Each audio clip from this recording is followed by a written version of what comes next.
One of the things that I think politics systematically underrates in importance and tends to be very bad at talking about is technological change just in general.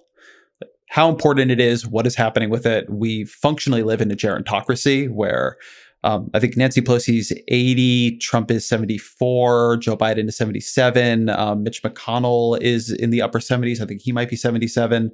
Like, this is not the most tech-forward leadership group you could possibly imagine.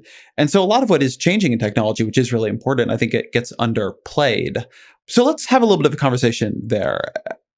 AI. How has your thinking changed on it in the past few years compared to 2 years ago or whatever it was when we talked?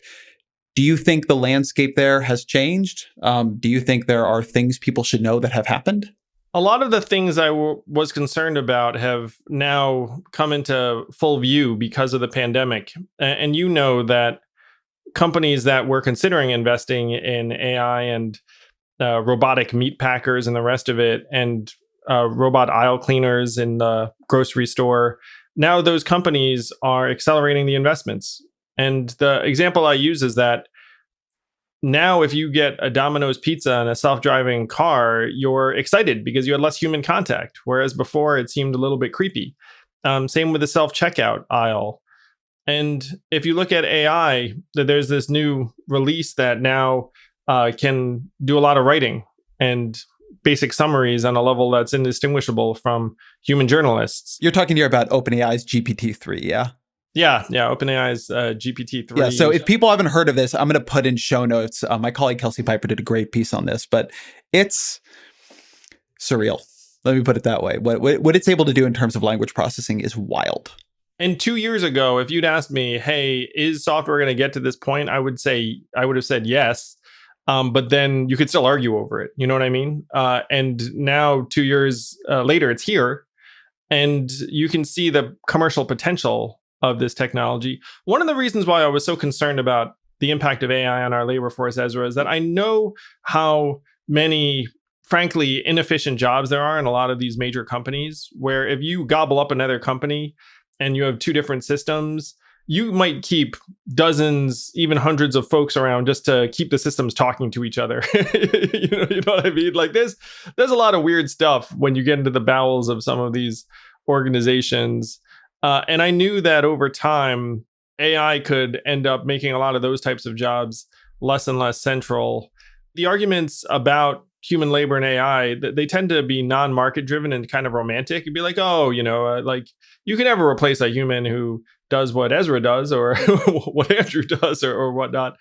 But, a lot of our work is more replaceable than we like to think. And what's funny is if you ask Americans about this, they will actually say a majority of other people's jobs are automatable and subject to technological replacement. And then if you ask them about their own job, the vast majority will say, not my job. That's just the way we're wired. It's why I'm fleeing to the high ground of podcasting. I mean, they're going to come for the columnists way before they come for the podcasters. It's much harder for AI to have a good conversation than for it to just write up a take on the GDP report. anyone like us, we're already at the top of the pyramid. You know what I mean? Like if you have a podcast with a significant audience, you've already made it to a certain point. Like, and if you think about all the folks who are coming of age right now, like the younger versions of us who are graduating from college right now, it's like, it's the winner take all economy applies in many spaces, including the ones that you and I occupy. Oh, absolutely. I want to talk about something else.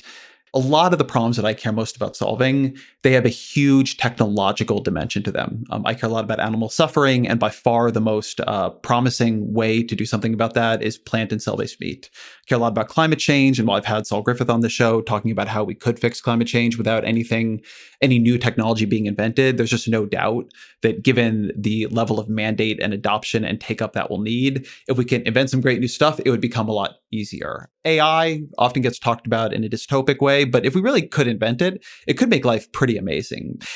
And one of the things that has struck me is that I don't think progressives in general have much of a theory of technology anymore. I think that it's often talked about in this dystopic way. There's a lot of frustration at the billionaires who own it. I often felt you sort of like oscillated between like a very scary story about AI and then also like a real interest in technology as a way of solving problems. And I'd love to just hear you reflect on that. Like, what do you think the political orientation to technology in general should be? I love where you are on this, Ezra. Like, I think that ideally progressives are for progress. And you know what is going to enable a ton of progress is technology.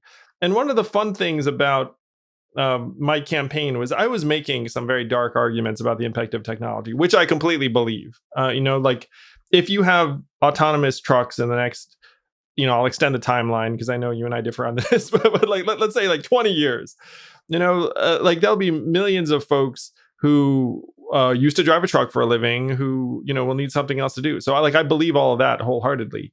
But I also agree with you that if you're trying to make people smarter, healthier, mentally healthier, trying to clean up our planet, trying to feed people in a way that doesn't brutalize animals, technology is a part of every single one of those solutions in a very central way.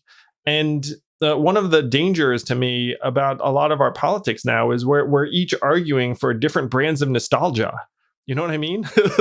Meanwhile, time only goes in one direction. It's 2020. You're now out in California. Like I spent a lot of time there, and you go to some of the folks who are working on the future, and it is wild.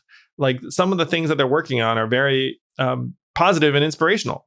Some of them are very depressing and dystopian, but they're all packaged together. And we should not be a group of people or a party that also has our heads in the sand about the positive and negative changes that technology brings. Like we have to be the party that is hard-nosed and realistic, but also willing to embrace the technologies that could lead us to something that more closely resembles utopia than this current mess we're living. So I love what you just said, Ezra. Like, I completely agree. Like we need to be embracing these technologies at a much higher level. And I may be a part of that in this next administration if we succeed in getting Trump out of there. Wait, I want to follow up on that tantalizing. I may be a part of that. Is there a job you've been talking about? Oh, so I've had just very, very general, informal conversations with the Biden camp about trying to take on some sort of technology-facing role, both some of the concerns that I campaigned on and trying to address them. And one thing we haven't talked about, but I'm very passionate about, that you will be too in a few years, is the effect of social media and technology on our kids' mental health. Like right now, you have massive levels of anxiety and depression among teenage girls in particular, in order to make certain companies like Facebook richer, which is not a good look. But our government is way behind the curve on these issues, and I've offered my help in trying to catch us up. And there's some interest in taking me up on that. And so then to go back to this underlying question, you said something I thought that's worth picking up on about you talk to people in Silicon Valley and you go look at what they're doing, and some of it is very utopian and some of it is very dystopian. And I've had probably some of the same conversations with even some of the same people you have. And what always strikes me is that it's not, in most cases, intrinsic to the technology which way that plays out. And oftentimes it is actually about the way the government and both the rules of markets and regulations, but also to some degree government implementation, taxation, et cetera, is going to interface with the technology that's going to decide whether it ends up being like utopian or dystopian. And so there sometimes seems to me to be a more obvious approach here, which is that I would say that it should be a more central priority, frankly, for both parties, to use the government as a research and innovation accelerant. But then it also has to be a more central priority, again, hopefully for both parties, for the government to have views and to care about how the technology is rolled out, who has access to it, and also what rules it operates under. Yeah, it's spot on, Ezra. And right now, our government is out to lunch on most of these technology issues, and we need to change it. And I agree with you. This should be central for both parties because the rate of change is just getting faster and faster. We got rid of the Office of Technology Assessment in 1995, 25 years ago. And we can all sense that. Well, there was no more technology. Oh, yeah. No, we invented everything. 95. It ended in 95. Yeah. It's embarrassing, really, and we can all sense it. Like everyone just has this collective groan when it comes to government and technology.